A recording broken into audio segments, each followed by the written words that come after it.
नमस्कार, बहुत स्वागत है आपका न्यूज 18 के डिजिटल प्लेटफॉर्म पर। मैं हूं आपके साथ अंशिका पाठक। मिडिल ईस्ट में इस वक्त बारूद की गंध और धमाकों का शोर है। इजराइल के चैनल जो है 12 ने एक ऐसी खबर दी है जिसने ईरान को सन्न कर दिया है। रिपोर्ट के मुताबिक ईरान के नए डिफेंस मिनिस्टर माजिद इब्न अल रजा एक भीषण हमले में मारे गए।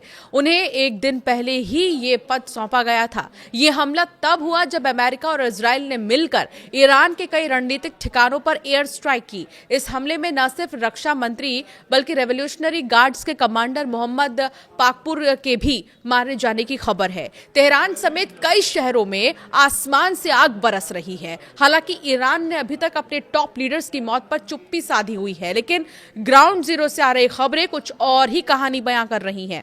ईरान के रक्षा मंत्री की मौत की खबरों के बीच तेहरान ने बहुत ही कड़ा रुख अपनाया है। ईरान के विदेश मंत्रालय के प्रवक्ता इस्माइल बखाई ने साफ कहा है कि अगर यूरोपीय देश इस जंग में इजराइल या अमेरिका का साथ देते हैं तो इसे एक्ट ऑफ वॉर माना जाएगा। जर्मनी, ब्रिटेन और फ्रांस ने संकेत दिए थे कि वो ईरान की मिसाइल क्षमता को खत्म करने के लिए डिफेंसिव एक्शन ले सकते हैं। इसके जवाब में ईरान ने चेतावनी दी है कि किसी भी तरह की भागीदारी को युद्ध का ऐलान समझा जाएगा। ब्रिटेन ने पहले ही अमेरिकी सेना को अपने बेस इस्तेमाल करने की इजाजत दे दी है, जिससे ईरान बुरी तरह भड़का हुआ है। इजराइल सिर्फ ईरान के अंदर ही नहीं बल्कि उसके सहयोगियों पर भी टूट पड़ा है। दक्षिणी लेबनान में सक्रिय हिजबुल्लाह के खिलाफ इजराइल डिफेंस फोर्स ने बड़ा ऑपरेशन शुरू किया। इजरायली एयरफोर्स ने लेबनान की तरफ से दागे गए 2 खतरनाक ड्रोन्स को हवा में ही मार गिराया। आईडीएफ ने बेरूत के दहिया इलाके में रहने वाले लोगों को तुरंत घर खाली करने का अल्टीमेटम दे दिया है। इजराइल का कहना है कि वो हिजबुल्लाह के रडार साइट्स और कंट्रोल रूम को पूरी तरह से मिटा देना चाहता है। हिजबुल्लाह ने भी पलटवार करते हुए उत्तरी इजराइल के रमत डेविड एयरबेस पर हमला करने का दावा किया है। जब ईरान आसमान से बरस रहे गोलों का सामना कर रहा था, ठीक उसी वक्त कुदरत ने भी उसे जोर का झटका दिया। ईरान के गेराश शहर में 4.3 तीव्रता का भूकंप महसूस किया गया। अमेरिकी भूगर्भ विज्ञान विभाग के मुताबिक इस भूकंप का केंद्र जमीन से 10 किलोमीटर नीचे था। हालांकि इस भूकंप का सैन्य गतिविधियों से कोई सीधा संबंध नहीं है, लेकिन युद्ध के बीच इस प्राकृतिक आपदा ने लोगों में दहशत और भी ज्यादा बढ़ा दी।